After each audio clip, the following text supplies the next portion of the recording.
Haunted school staff room. GSM public school Nainital का एक बहुत ही फेमस स्कूल था। वहां बहुत ही रेप्यूटेड घर के बच्चे पढ़ते थे। उस स्कूल का पूरे नैनीताल और आसपास वाले एरिया में बहुत नाम था। इसलिए रंजना वहां एज अ टीचर जॉब करना चाहती थी।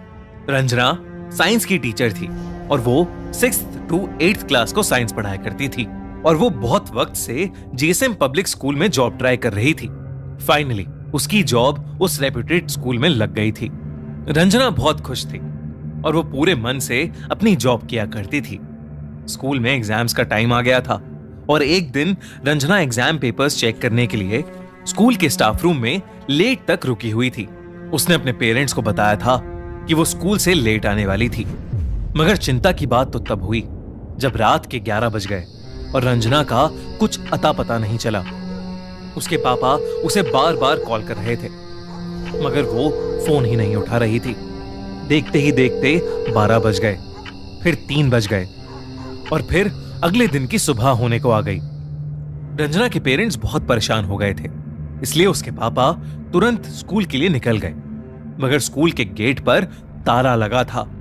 इसके बाद रंजना के पापा सीधा लोकल पुलिस स्टेशन गए और अपनी बेटी की मिसिंग रिपोर्ट दर्ज करा दी। ये सब अभी चल ही रहा था कि रंजना के पापा को उसके स्कूल के स्टाफ रूम वाले नंबर से एक कॉल आया। उन्होंने तुरंत फोन उठाया और उनके पैरों तले जमीन खिसक गई। वो पुलिस को लेकर फौरन स्कूल के लिए निकल गए। वहां पहुंचकर उन्होंने देखा कि स्टाफ रूम में रंजना की लाश पड़ी है। उसके सर पर गहरी चोट लगी हुई थी और शरीर पर ढेर सारे चोट के निशान थे। पुलिस ने यह सब देखकर तुरंत रंजना की डेथ की इन्वेस्टिगेशन शुरू कर दी। उसके शरीर के निशान सीधा इशारा कर रहे थे कि उसे किसी ने बड़ी बेरहमी से मारा है। पुलिस ने जब सीसीटीवी फुटेज चेक किया तो उन्हें उसमें कुछ नहीं मिला। शाम 8 बजे तक रंजना पेपर्स चेक करती नजर आ रही थी और उसके बाद अचानक सीसीटीवी फुटेज करप्ट हो गई थी। यह केस पूरे नैनीताल में फेमस हो गया और जीएसएम पब्लिक स्कूल काफी चर्चा में रहने लगा। स्कूल की प्रिंसिपल को यह बात बिल्कुल पसंद नहीं आ रही थी कि उसकी स्कूल की रेपुटेशन खराब हो रही है। इसलिए उसने पुलिस इन्वेस्टिगेटर अजय को बार बार स्कूल में आने से मना कर दिया। अजय ने केस के बारे में खूब इन्वेस्टिगेट किया मगर उसे कुछ समझ ही नहीं आ रहा था कि आखिर रंजना का मर्डर हुआ कैसे और क्यों। उस स्कूल के सामने एक चाय और स्नैक्स की दुकान भी थी जहां एक बूढ़ी अम्मा सफाई का काम किया करती थी। एक बार अजय जब वहां पर चाय पी रहा था तो वो बूढ़ी अम्मा अचानक से बोल पड़ी कि उस स्कूल में भूत है और उस भूत ने ही उस टीचर को मारा है। ये सुनकर पहले तो अजय हंस पड़ा लेकिन फिर कुछ देर बाद उसने सोचा कि वो एक बार रात में जाके स्टाफ रूम चेक करके ही क्यों ना आ जाए।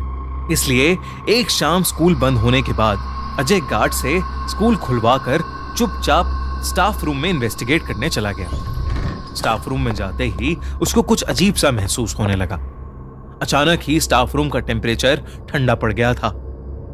अजय ने स्टाफ रूम को अंदर से बंद किया और फिर इन्वेस्टिगेट करने लगा। उसने रंजना का लॉकर खोला और डॉक्यूमेंट्स देखने लगा। तभी स्टाफ रूम की सारी लाइट्स फ्लिकर करने लगी।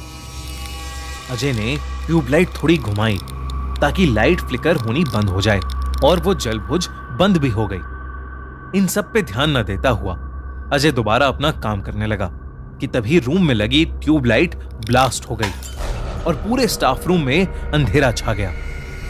अजय ने इस बात को ज्यादा सीरियसली नहीं लिया और सभी पेपर्स उठाकर रूम से बाहर जाने लगा मगर स्टाफ रूम का दरवाजा अब खुल ही नहीं रहा था। उसने दरवाजा खोलने की बहुत कोशिश की मगर वो खुल ही नहीं रहा था। तभी अजय को अपने पीछे से किसी औरत के रोने की आवाज आई। वो पलटा और उसका दिल बुरी तरह दहल गया। एक औरत दीवार की तरफ मुंह करके जमीन पर बैठी रो रही थी। अजय की धड़कनें ये देखकर बहुत तेज हो गई थीं, क्योंकि पूरे स्कूल में उसके अलावा कोई था ही नहीं। वो पूरी जान लगाकर दोबारा दरवाजा खोलने की कोशिश में लग गया मगर अगले ही सेकंड वो बर्फ सा वहीं जम गया।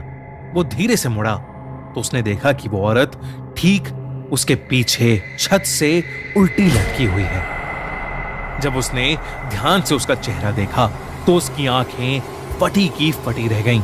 वो औरत कोई और नहीं बल्कि रंजना ही थी। उसकी आत्मा उसी स्टाफ रूम में कैद थी। देखते ही देखते रंजना की आत्मा छत से ही फ्लोट करते हुए उसी कोने में चली गई जहां वो बैठकर रो रही थी। उसने जैसे ही रंजना की आंख में आंख मिलाई, रंजना जोर से चिल्लाई और फिर हवा में कहीं गायब हो गई। अजय उस कोने की तरफ गया तो उसने देखा कि स्टाफ रूम की वो दीवार लकड़ी से बनी थी, जबकि बाकी दीवारें सीमेंट से बनी थीं। अजय ने तुरंत वो दीवार तोड़ दी। जो उसने वहां देखा वैसा कुछ उसने आज तक कभी नहीं देखा था। उस दीवार के अंदर इंसानी हड्डियां पड़ी थीं। उन हड्डियों के ऊपर खून लगा था और पास में ही एक गुड़िया रखी थी जिसके गले पर इंसानी बाल बंधे थे। सबसे चौंका देने वाली बात तो यह थी कि उस गुड़िया के नीचे एक तस्वीर रखी थी। वो तस्वीर किसी और की नहीं बल्कि रंजना की ही थी। किसी ने रंजना को मारने के लिए और उसकी आत्मा को ट्रैप करने के लिए काला जादू किया था। अजय ने तुरंत गार्ड से पता किया कि स्टाफ रूम की लास्ट रेनोवेशन कब की गई थी। तो गार्ड ने उसे बताया कि कुछ हफ्ते पहले ही स्टाफ रूम की दीवारों पर पेंट किया गया था। अजय ने गार्ड से रेनोवेशन कराने वाले ठेकेदार का नंबर लिया और उससे पूछताछ की।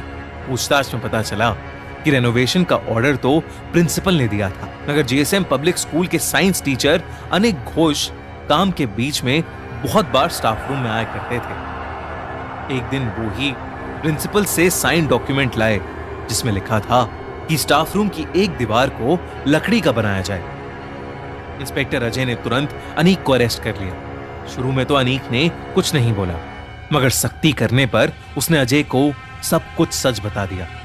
धीरे धीरे अनीक रंजना को पसंद करने लगा था, मगर रंजना को उसमें कोई इंटरेस्ट नहीं था। धीरे धीरे अनीक की फीलिंग्स उसके सर पर चढ़ने लगी थीं और वो रंजना के पीछे हाथ धोकर पड़ गया था। एक दिन जब उसने देखा कि रंजना किसी दूसरे लड़के से हंस खेल कर बात कर रही है तो अनीक गुस्से से पागल हो गया। जिस दिन रंजना स्कूल में देर तक रुकी थी, उस दिन छुट्टी के बाद अनीक भी स्कूल में छुपा बैठा था। वो स्टाफ रूम में गया और रंजना से जबरदस्ती करने लगा। रंजना ने अपने बचाव में अनीक को धक्का मारा, मगर अनीक को बहुत तेज गुस्सा आ गया और उसने रंजना का सर टेबल के कोने पर दे मारा। रंजना की वहीं मौत हो गई। इसके बाद अनीक ने उस लकड़ी की दीवार के पीछे कुछ काला जादू करने का सामान छुपा दिया ताकि वो रंजना की आत्मा को वहीं ट्रैप कर सके और जब भी उसका मन चाहे वो उसे जाकर देख सके। अनीक की बड़ी बहन काला जादू करना जानती थी और अनीक ने उसी से ये सब करना सीखा था। अनीक के खिलाफ एक सॉलिड केस बनाया गया और कोर्ट द्वारा उसे उम्र कैद की सजा सुनाई गई। जीएसएम पब्लिक स्कूल के उस स्टाफ रूम को हमेशा के लिए बंद कर दिया गया, मगर आज भी कई स्टूडेंट्स और टीचर्स ये दावा करते हैं कि उस स्टाफ रूम से आज भी किसी औरत के रोने की आवाज आती है। आपको क्या लगता है, क्या रंजना की आत्मा अभी तक उस स्टाफ रूम में कैद है?